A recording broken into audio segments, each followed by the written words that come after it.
Hello, you are watching the France 24 debate. Tonight we're heading to the US, where it's the next step of the electoral process. Donald Trump, the president-elect, is set to become president.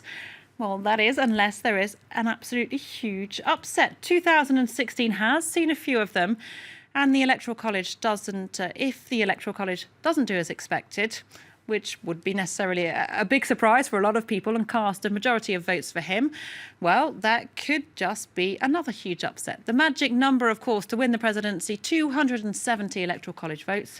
After election night in the US, Donald Trump had 306 under his belt. Hillary Clinton, just 232. So why the doubts? There has been a push in recent weeks for members of the Electoral College to disregard usual procedure and not to vote for Donald Trump. We will be asking if that's still possible. Is it at all ethical? And is it even legal? Joining me to discuss all that and much more, my panel. Here on set, we've got Henri Landez. He's a lecturer at Sciences Po University here in Paris. You're Franco-American yourself and the author of this work, which is Allô Houston, les États-Unis vus par un Américain en colère. Excuse me for my accent. Basically, that translates a view from an American, an angry American. Why so angry? Because I believe that the last 35 years of American politics have not benefited the majority of Americans, and that is why we had such a difficult election and, in my opinion, a disastrous election in the last presidential cycle. And Americans want change. Unfortunately, the change they got and voted for last November is not the one that they were looking for. Okay, absolutely false. That's ridiculous. We will expand on that. We will expand on that very shortly in the debate. Joining in there is Mark Porter, the president of Republicans overseas. Clearly, you disagree. Of course, I disagree. So do the majority of Americans. So okay, we will touch back on this very promising starting point. 5 million people voted for the other person, so that actually is not true. We will cut back into this very promising starting point of our debate. I just want to introduce two guests who are actually joining us from the United States. Harlan Hill is a political analyst. He was originally a Democrat, I believe, but you've switched over your support to Donald Trump. So I'll be very interested to hear your view on this. Joining us there from Washington, D.C. And also we've got Jim Arkidis joining us from the States as a founder of the 4D PAC and a senior fellow at the Progressive Policy Institute. That's a political organization affiliated to the Democratic Party. Thank you to all my panel for being with us tonight. I guess we have our starting point for the debate, a bit of an exchange into the introduction. So you're saying that Americans were voting for change. Mark Porter. They did vote for change and they got it, thank God. But we go through this discussion every time Democrats lose. I mean, it's really ridiculous that they come out with this. If the popular vote was the key indicator, if it was the way that you win elections, we would have won that. Donna Brazile in Michigan, she is the head of the DNC, who's going to have to step down because of all her problems that she has. She diverted funds and resources from Michigan to New Orleans, to other cities that Democrats were not going to have used in order to win their states. The reason she did this is because the Democrats showed in their polls that Michigan, Hillary Clinton was up 5%. Their polls were wrong because they misweighted them. You guys sort of did too. We didn't. However, in Michigan, Donna Brazile transferred these resources so they could pump up the popular vote because the Democrats were too afraid that perhaps they could lose the popular vote to Donald Trump, who was gaining in the popular vote according to the internal polls on both sides, and that they would win the Electoral College. In order to do this, they focused all their resources on the popular vote. That's not how you win. That's not the rules that were set. Those aren't the best rules for the country. We won fair and square, and all this whining and complaining is sour grapes. So, Henri Landez, is this just whining and complaining? I'm absolutely not whining and complaining. In fact, I agree. The rules were the same for both candidates, and that's actually not the root of my criticism. My criticism is I wasn't attacking you, excuse me. No, that's the Democrats, especially the DNC. Absolutely. So, right. No, I'm saying that the vote for the president of the United States should be a direct democracy of Americans pronouncing themselves for a president. And the fact that we have 2.7 million people who voted for another candidate than who's going to be elected by Electoral College is a fact. However, I'm saying that what we needed was a change in American politics, not somebody who, in my opinion, does not have real political convictions, that was hitting a nerve. Don't attack Donald Trump. We're talking about the Electoral College. Secondly, I wasn't finished. I wasn't finished. What I'm saying is Donald Trump was elected because of the vote in a few states that in the past elections voted Democratic, and that's all to his credit for touching a nerve. Thank you. In anger in the American Anger was electorate. already there. Absolutely. However, what he did do, which I disagree with, and I will always condemn him for, is use certain rhetoric that, in my opinion, divided the population more than it deserved to be. And Hillary Clinton divided the country more, and her rhetoric is absolutely horrible. And Donna Brazile, the DNC, she cheated and gave questions to Hillary Clinton and CNN. How can you possibly do this? The private financing of electoral campaigns and the bipartisanism that has Obama completely broke the public financing system. All your arguments are against the Democrats. No, all my arguments are against minority politics, against the elitism that was in both the American economy and American politics. And Donald Trump does not represent a change with that elitism, and that's absolutely what does. Absolutely Hollywood, not. Look Silicon at who is, Valley, Wall Street, he has Washington, put people that Democrat worked in finance, elitism. This is what Trump was against. He put people that have worked in finance, that have worked at Hollywood, that have worked for the elite. What do you in think his Obama cabinet. Did? I'm not talking about Barack Obama. Obama tried to reform the healthcare system, which the Republican Party obstructed. Gentlemen, there are clearly huge divisions. To help the fragile people in America. I want to bring in some of the other members of our panel. There are clearly huge divisions, clearly huge dividing lines in U.S. politics, as we can see here.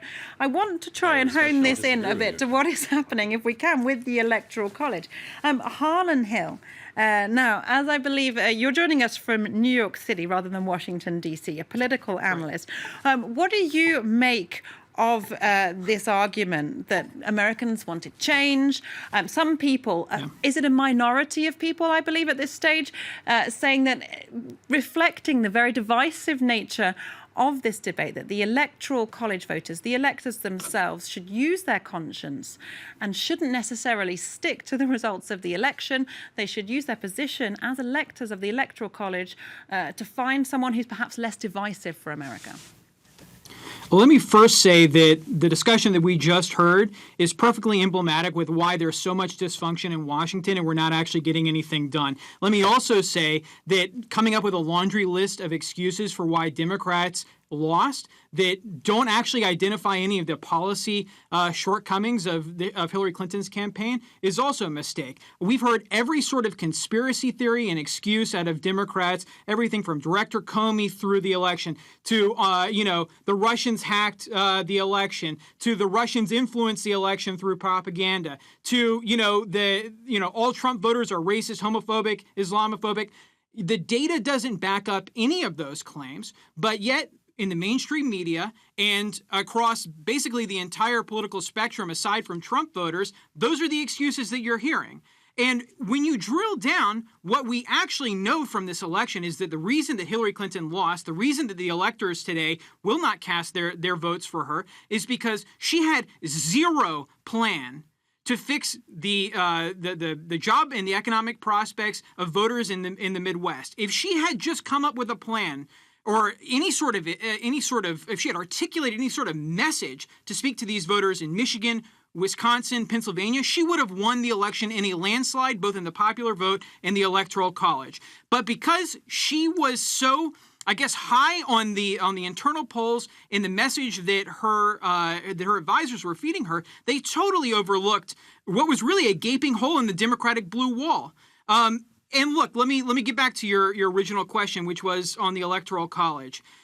Probably my biggest criticism of the Clinton campaign at this point in time is that they have not stood up and articulated a very clear path to hand over the reins from the Democrats to the Republicans to Donald Trump. What they've done by design is they've attempted to undermine the Trump administration before it even has a chance to, get off the ground. And that's because you have people like John Podesta on the Sunday morning politics shows yesterday here in the States say that he would not say that the elections were free and fair. They're fomenting this feeling in the United States that the election was stolen. And they've come up with all of these excuses, many of them or most of them unsubstantiated, and it's dangerous. They're playing with fire. And if there are people that are victims in the streets, or if there are people that, start rioting because they feel like this election has been stolen from them, that's on the hands of people like John Podesta. Okay, let me bring in Jim Arkilis, who's joining us from Washington, D.C. Do you think this talk of the Electoral College, of this push, which it has to be said has involved a number of Democratic left-leaning politicians, do you think this is dangerous? No, I mean, I think today we're going to see if the Electoral College passes the original medal for which it was formed. And basically, the founders of our country didn't trust the idea of direct democracy, so they set up this system to be a check on the popular vote. Fine. They also said that in creating the Electoral College, there were going to be a series of tests that the person who won the vote would have to meet in order to gain the confidence of the electors. And the person could not be someone who had talents of low intrigue. They were very concerned about foreign powers interfering in the election, and they wanted someone who was going to be able to run a competent government. And on all three of those scales, Donald Trump fails absolutely miserably. We've seen in the case of talents of low intrigue, this is a man who his own ghostwriter came out and said Donald Trump could not concentrate on any subject except for talking about himself for more than a few minutes. This is a man who so far during the transition has refused to receive his presidential daily briefing from the intelligence community and has gone so far as to attack the intelligence community. On the foreign power issue, of course, we have Obama the did the same intelligence thing, so coming that's to ridiculous wide to say we- this. we Obama have didn't the go to this. He intelligence set the whole community- precedent for this. So. Sir, could I please continue? Thank you. Yeah, go ahead. Said on Go foreign ahead. powers, thank you. We have wide agreement amongst the intelligence community. The CIA and FBI have said that there was no question that Russia came and hacked political organizations in the United States in order to influence the election for in Trump's favor. And finally, on the case of putting together good government, we see the individuals who Donald Trump has nominated so far, including Michael Flynn, who is ridiculously unqualified to serve as the national security advisor. We've seen Rex Tillerson, who has massive conflicts of interest with ExxonMobil. And we've seen General James Mattis, who is perfectly qualified on his own merits to hold the position of Secretary of Defense, but unfortunately would require a constitutional waiver because we believe in civilian control of the military in this country. But For all of those reasons, I think it's very important that electors in the individual states today take to consideration, and I would hope that a bare minimum of 37 would refuse to endorse Donald Trump on those grounds. Isn't this changing the rules of the game after the election? That's not fair either, surely. No. Hold on. This is why we have the Electoral College. The Electoral College was not meant to be a rubber stamp. The Electoral College was meant to examine the results of the popular vote and the vote within each individual states, which on the surface Donald Trump won. And then it is meant to examine the man or woman who is elected to President of the United States and judge whether he passes those tests that I just discussed. And unquestionably, Donald Trump fails. So this is precisely why that is the most Donald pretentious, Trump elitist thing that I've heard on TV in a while. That is the most pretentious, elitist claim that I've heard on TV in a while, which is that the electors should act as a check on the will of the people. I mean, frankly, I have a hard time believing that you're willing to actually back that up. And I think that it would set a very dangerous precedent. I mean, for instance, it could have derailed a historic election like that of Barack Obama's. I mean, if you really believe that the electors should act as a check on the will of the people, I mean, that does set a dangerous precedent. I mean, and then moving past that, I mean, you've made the claim that the CIA and FBI have directly said that the Russians acted in order to further Donald Trump. That's actually not what we've heard at all. Through secret reports leaked to the Washington Post and New York Times, they've said that the Russians were in some way involved in the hacking. Once again, those are unsubstantiated claims, but they have not said that they did so with in the intention of supporting Donald Trump. You're reading into that, and then I think you're really projecting a motive on any presumed Russian hacking. And, and I want to just throw some facts on that because, no, I mean, look, the memo that Hillary Clinton cited, and she said that 17 agencies, came to consensus that the Russians were involved in a hacking. This is the most aggressively written line in the entire memo. And here's a hint, it's not very aggressive. It says that the hacking was consistent with the methods and motivations of Russian-directed efforts. That means basically nothing. That means that it looks like it could be the Russians. It looks like the Russians could have the same incentive as these hackers. So yeah, okay, we think it's the Russians. There's zero substance in this claim. We haven't seen a shred of evidence to prove that the Russians were actually behind the hacking. And if you have it, please present it. Also, if you have any evidence that the Russians were able to materially impact how people voted on Election Day, that's a whole nother bucket of evidence that we should be looking at. We don't have either of those data points in front of us. So for you to make further and unsubstantiated claims is very dangerous. Henri Landers, did you want to come in on this claim that the Electoral College, one of its original purposes was to be as a rampart against foreign interference in the US elections, in the elections? Obviously, I don't think we were thinking of the Russian at the time, or the British, but do you think that's still a relevant argument today?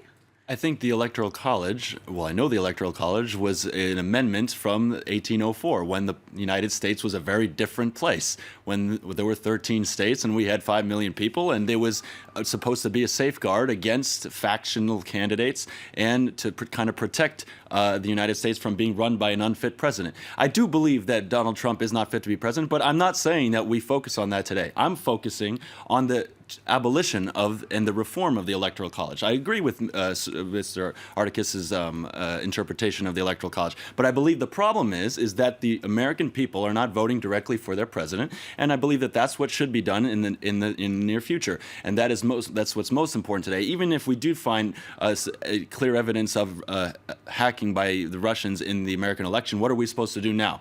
What we need to do is modernize what we use to do elections. I think that everybody can be on board with that. We should have much more modern and safe technology and and take the necessary steps to make sure that we are completely safe as much as we can be from hacking of by foreign countries in our election system.